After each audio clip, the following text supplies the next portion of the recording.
Okay, so today we are going to make slab mugs with a handle. They will be usable, and you can drink out of them when we're done. I would also just like to start by saying that this entire mug took me only 15 minutes to make, so I know you can definitely finish it in a 40-minute class time. The first thing that you're going to do is take the template for the slab mug and put it on your slab of clay and trace it out. When you're done tracing it, you're going to cut it out and then you can add your textures. You could also add textures to the slab first, or you could do it like I just did here. So it really doesn't matter too much. So here I'm going to cut it off very carefully. I can turn my little board instead of turning the clay to cut the extra clay off.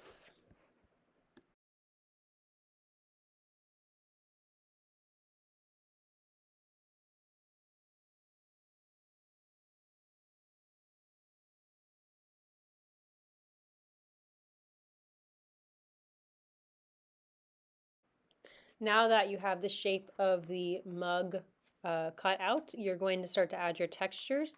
You can use any of the texture rollers that I have. We used some of them for our Christmas ornaments that we made.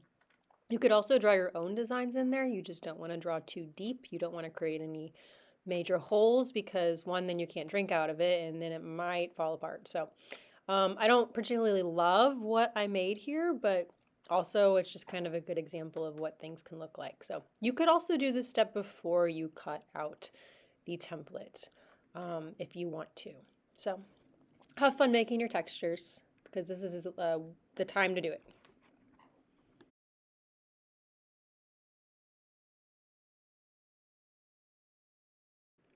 After you're happy with what you've done with the textures, you're going to see how it comes together here.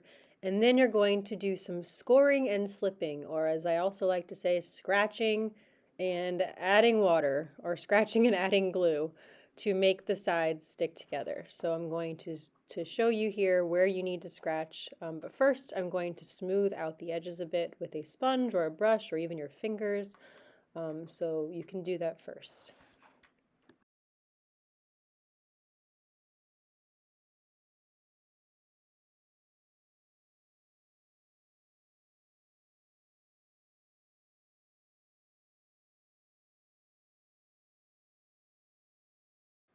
Okay, now that I've gotten it a little bit smoother on the sides, I'm going to take this scoring tool. So once again, scoring is like making um, little marks on your clay to create grooves that it will help it to join together. So that's what scoring is. I'm going to do it on one side there on the edge on the outside and the other edge on the inside. It doesn't matter which one, you can just pin and pick. But as you see, when you put them together, they come together like Velcro. So if you think about it like that, then that might make more sense. Here I am adding some water because that is kind of like the glue. So I go ahead and carefully press them together. I don't want to press too hard because I don't want to have my fingerprints all in there. So I'm pressing gently, but also firmly and paying attention to what I'm doing.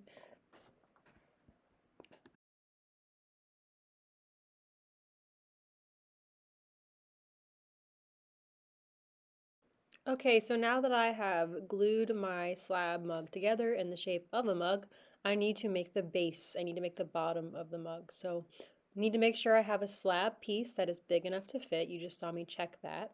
If you do not have a slab piece from cutting your mug out that will fit, then I will have one for you.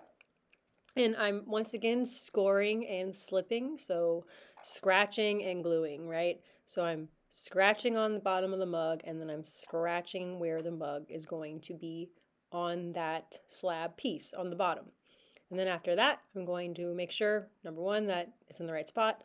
And then I will take my brush, I will paint the water on it, not too much, just a little bit for the glue. And after I do that, I will place it on top of those scratch marks and it will stick pretty decently.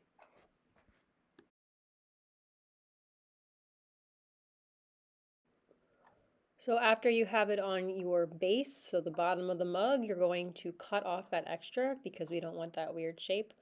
So I start to cut off the extra here, and in a moment I realize that my camera angle is not great, so I'll change that in just a moment so you can see better. Okay, so I'm going to continue cutting off the base here. Going to be careful that I don't cut any holes into the mug or too deep into the base, so we don't want to like make it so it's not going to balance, is what I mean by that.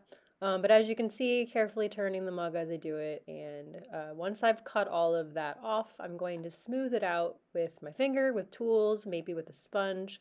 But you want to make sure it's not sharp and jagged because, as you know, when clay is dry and fired and baked in the kiln, um, anything left like that is going to be really sharp, and you don't want to hurt yourself while you're trying to drink some tea or coffee or water or whatever you're going to drink in this. However you decide to smooth it, just make sure that you are gentle with it and you don't poke a hole because that's going to be a lot harder to fix now that it's all assembled. So as you can see, I'm using a combination of my fingers, tools, and a sponge.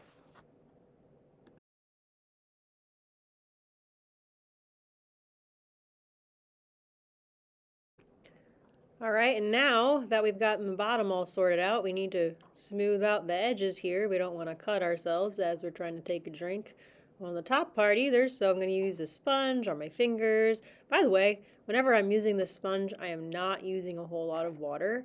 You don't want it dripping wet. It actually makes it harder to work with, but you do want it to be a little damp. So, and whenever you stick your hand in the mug to try to smooth things out, just be careful. That's all.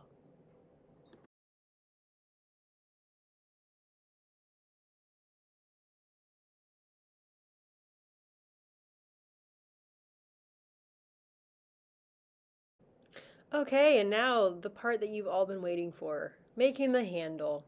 This part is surprisingly harder than it looks, but also it doesn't have to be hard. So what I've got here is some of my extra clay that I cut off. Mine was a little dry, so I did add a little bit of water into it. And I'm going to make a coil. And as you might recall, making a coil is like making it into a snake. And in this particular case, I did a terrible job. I could not get it to roll the way I wanted it to. Um, so yeah, even if your coil isn't perfect, it'll still work. And I take entirely too long to do this. But as you can see, I'm alternating between rolling my hands back and forth with it and doing that on the tray there, on the table. And as you can also see, it's better when you roll your whole hand back and forth and kind of just pay attention to what you're doing. That's the motto for this project.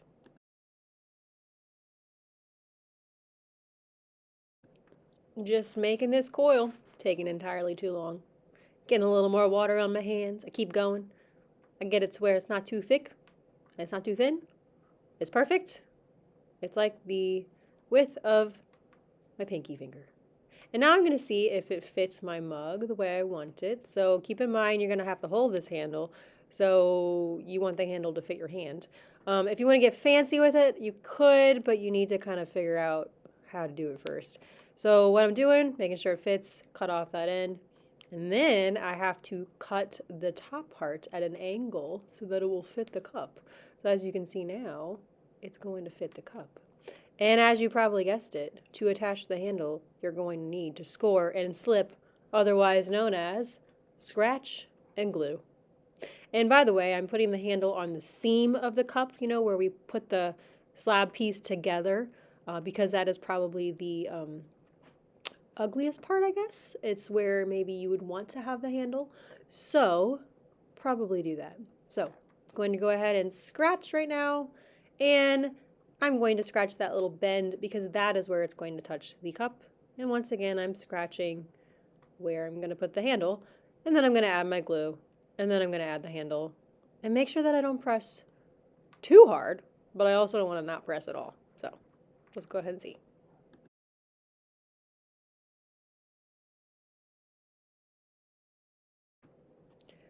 Notice I am putting my hand carefully into the mug and then pressing both from the inside and the outside to join the pieces together, like I am gluing them together there. And once you have that handle on, you are good as long as you scratched and glued, scored and slipped. So to finish off my mug, I'm just going to kind of smooth things out the way I want them. I'm going to just double check everything. Remember, if it's not smooth and it's sharp, it's going to be sharp when it's dry, and you're not going to like that. So looking it over right now, if you want to add any details, you could, but be careful because once you've made it, it's hard to go backwards. I decide to add some little details in the mug, which I don't know if I really like, but just to show you some things you can do. Using that paintbrush to smooth instead of my finger sometimes. This is the part where I'm like, did I have to do that? Anyway, now that I've finished the mug, don't hold it by its handle yet because it will fall apart, and there you go.